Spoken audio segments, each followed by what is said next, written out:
Learning objectives. After completing this digital module, learners will be able to understand about various economic systems of India. Learn how after attaining independence, the statesmen of the country chose the mixed system of economy in the country. Understand how, in accordance with the condition of India, 5-year planning segregated the priorities of functions. Understand how during 4th 5-year plan in agriculture, the Green Revolution was conceptualized.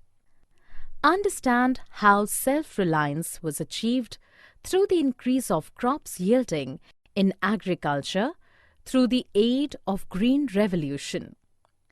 Learn during initial period of 5-year planning how it was endeavored to contribute in GDP's growth through the cultivation. Learn how heavy metal and engineering industries got the preference during initial 5-year planning, which was directly related with nation building. Learn in which ways the land reforms have been conducted under the effective guidance and overview of the governments during the planning period.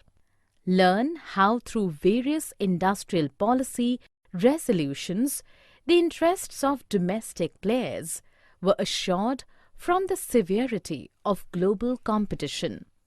Understand the objectives and reasons behind the emergence of new economic policy in India during 1991.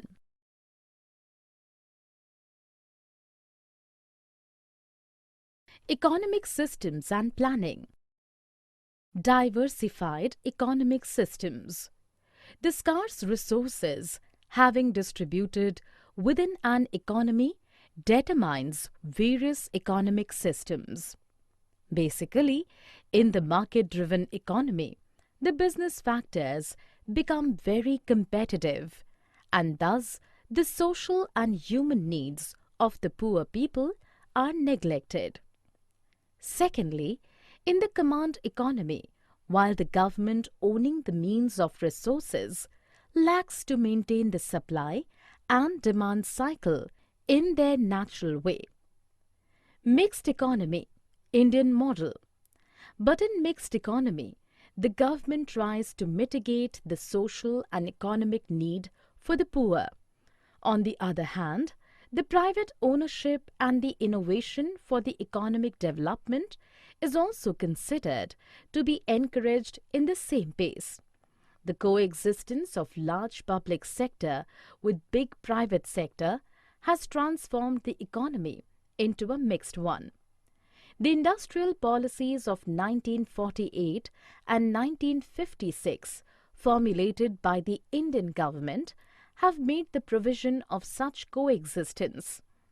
Some basic and heavy industries are being run under the public sector.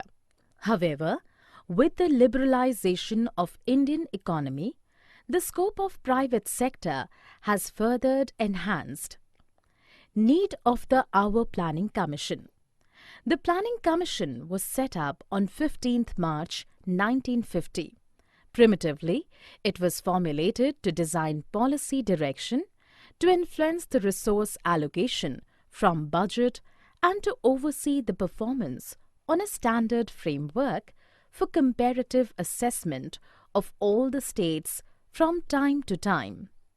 In short, it was doing the job, both that of a think tank and the function of allocation of planning resources among the central ministries and different states of India judiciously to allocate the resources. The goal of 5-year plans. The growth story. The first 5-year plan was one of the most important because it had a great role in the launching of Indian development after independence. Thus, it strongly supported agriculture production, and it also launched the industrialization drive in the country. It built a particular system of mixed economy, with a great role for the public sector, with an emerging welfare state, as well as a growing private sector. The economic growth has received the strongest priority in all of the plans due to low per capita income and the consequent low rate of saving and capital formation. Indian economy required a boost. This objective seems to be totally justified, particularly in the context of economic stagnation during the 2 centuries of British rule. The key sectors were agriculture, industry, power, and transport. Through rapid economic development, the country aimed at increasing national and per capita incomes. Thus, poverty was thought to be removed and the standard of living would be improved. Modernization and self-reliance. To achieve this goal, the fifth plan aimed at an increasing production of food grains. While emphasizing the increase in exports, the plan stressed the need for establishing import substitute industries as an important factor of economic self-reliance. Equal distribution of resources. In India's socio-political setup, vast inequalities was already existed. Indian plans thus aimed at reducing such inequalities so that the benefits of economic development spread to the poor. The objective of removal of poverty got its clear-cut enunciation only in that plan for the first time. Development in agricultural sector. Scopes of the agricultural development. The chief objective of first 5-year plan was to restore the disequilibrium of the country being freed from the colonial rule. In this aspect, in some of the earlier plans, some long-lasting projects were taken like irrigation and several river dam constructions. An estimated amount of 1,960 crore rupees of investment was made during the first plan, of which 601 crore rupees, as nearly 31%, was allocated for agriculture. During fourth 5-year planning, 2 main objectives were settled as to provide the conditions necessary for a sustained increase of about 5% per annum over the next decade. Secondly, to enable the sector of the rural population as large as possible to participate in the mainstream development and distribute its benefits equally. Land reforms. Land reform constituted the most important package of measures to improve the economic condition of agricultural tenants. It aimed at the redistribution of land ownership in favor of the cultivating class, regulation and rationalization of rent, improving the size of farms and providing security of tenure in order to transfer in traditional agriculture and raise cultivators to new heights. Measures of land ceiling. The ceiling on land holdings was intended firstly to meet the land needs of the landless, secondly to reduce the glaring inequalities in land ownership so that it may lead to development of cooperative rural economy, and thirdly to enlarge self-employment in owned land as distinguished from subletting and tenant cultivation. Green Revolution in India. What is Green Revolution? The introduction of high-yielding varieties of seeds after 1965 and the increased use of fertilizers and irrigation are known collectively as the Green Revolution, which provided the increase in production needed to make India self-sufficient in food grains and thus improving agriculture in India. Famines in India, once accepted as inevitable, have not returned since the introduction of Green Revolution crops. The term as coined not so being specific to India, but an occasion it had been most successful in the country. Ensuring the marketed surplus in food grains. We know that the Green Revolution continued with this quantitative expansion of farmlands. Similarly, the double cropping was a primary feature of the same. By the aid of intensive irrigation, 2 crop seasons in large and small farms were happened successfully. Dams were built to arrest large volumes of natural monsoon water, which were earlier being wasted. Simple irrigation techniques were also adopted. This envisaged the way of marketable and marketed surplus of food grains within a brief duration. The portion of agricultural produce being sold in the market by the farmers is usually called marketed surplus. In consequence of selling a good portion of crops in the market, the price of food grains declined relative to other items of consumption. Intervention of technology in Green Revolution in India. It is evident that the research and development of new agricultural technology underpinned the Green Revolution. With the advent of modern tools of biotechnology, it has become possible to address the challenges of agriculture like climate change and others which have been difficult to overcome by the conventional methods. Industry and trade. Industrial development in different planning methods. The real growth and industrial development in India started during the period of 5-year plans. During first 5-year plan, FYP 1951 to 1956, the importance was given on existing industries like textiles, sugar, paper, cement, and so on. During second FYP 1956 to 1961, the priority was shifted to heavy metal industries and fertilizer producing units. At the time of third FYP, that is 1961 to 1966, the importance was given on heavy metal, engineering, fossil fuel fertilizers, machine tools, and others. During the fourth FYP, that is 1970 to 1975, the agro-based industries, chemical industries, specialized alloy steel, other machine tools, and automobile sectors were prioritized. In fifth FYP, that is 1975 to 1980, steel industries, chemical and drug manufacturing were taken care of.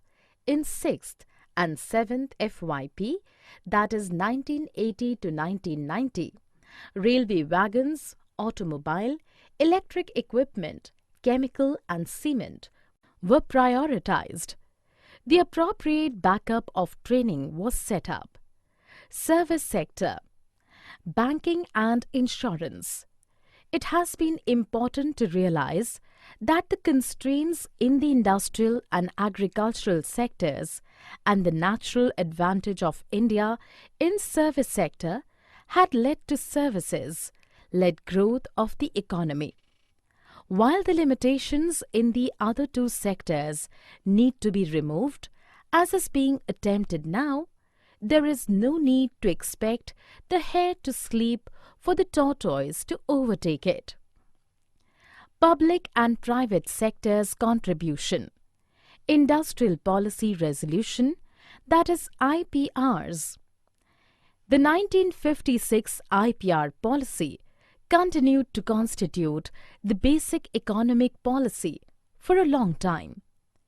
It laid down three categories as the industries belonging to have exclusive responsibilities to state, progressively state-owned with future private enterprising, and aspiring the futuristic development in the sector.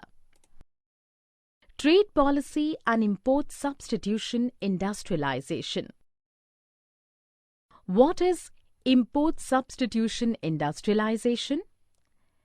Import substitution industrialization generally refers to policy that eliminates the import of the commodities and allows for the production in the domestic market. The objective of this policy is to bring about structural changes in the economy. The policy of import substitution is achieved through discrimination of capital goods against consumer goods by tariffs, quotas, exchange control barriers, exchange rate policies, and fiscal and credit policies. For an example, in India, the tariffs on crude oil and naphtha are negligible, while there is a duty of about 300% on most of the synthetic fibers.